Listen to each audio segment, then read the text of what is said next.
Hello po, welcome po sa aking channel.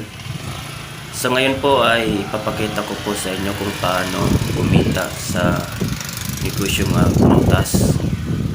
Ito po yung aking area. So makikita nyo dito lang po ako sa tabing danan po. Ayan po ang aking mga paninda. Ito lang po muna dahil sa tayo po ay bago pa lang po sa pagtitinda ng mga prutas. At ito rin po ang pinaka mabenta po.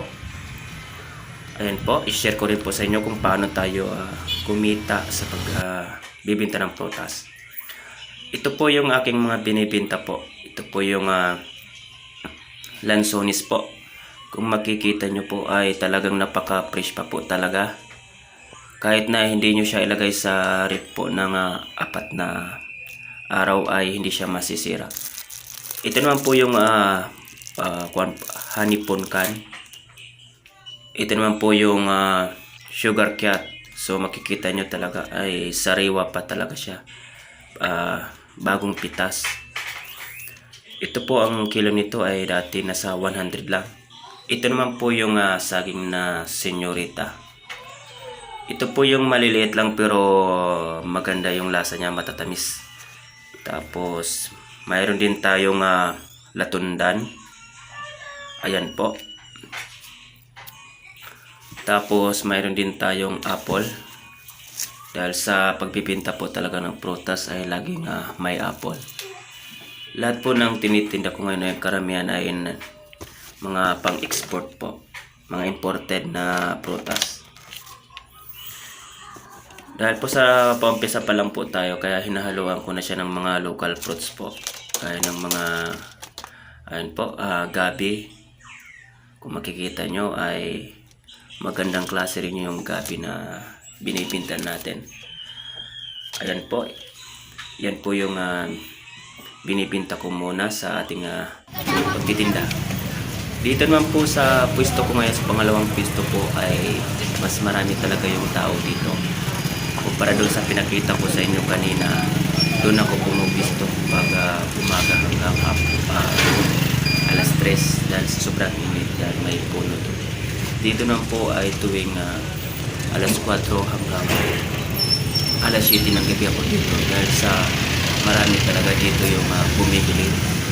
Yung mga katabi ko dito yung mga nagtitinda ng mga kaibigan.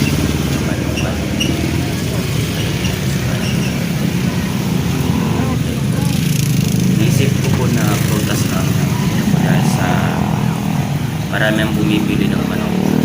Sikat option lang nila ito kung bibili sila.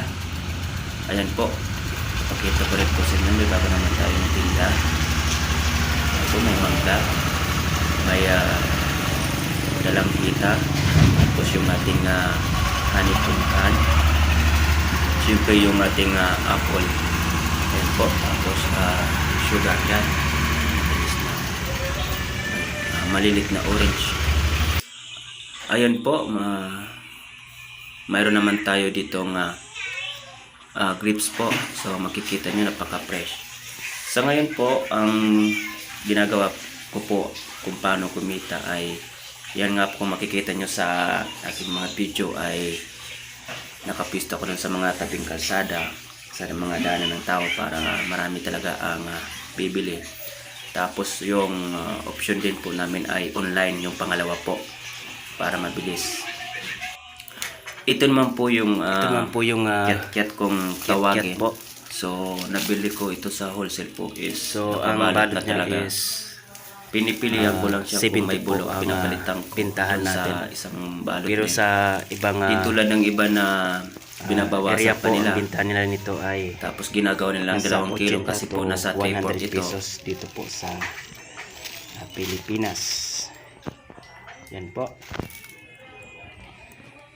Matamis po ito, kagaya po ng sugar cat. Yan po. Ito po may lakatan po tayo. Magandang klaseng saging din po yan. Ayan po, pungkan, apple. Tapos kanina yung di ko nabanggit, yung may lansones din pala tayo. Depende po kasi sa panahon ng mga prutas. Ayun nga po, sa pagninegosyo dito ay bago pa lang din po ako. Nag-start pa ako nung bago magbagyo. So mahina talaga yung bintahan pag may bagyo at saka lalo na po ngayong maulan. Tsaga-tsaga lang dahil sa malapit na rin yung Pasko, siguro po ay makakabawi na tayo.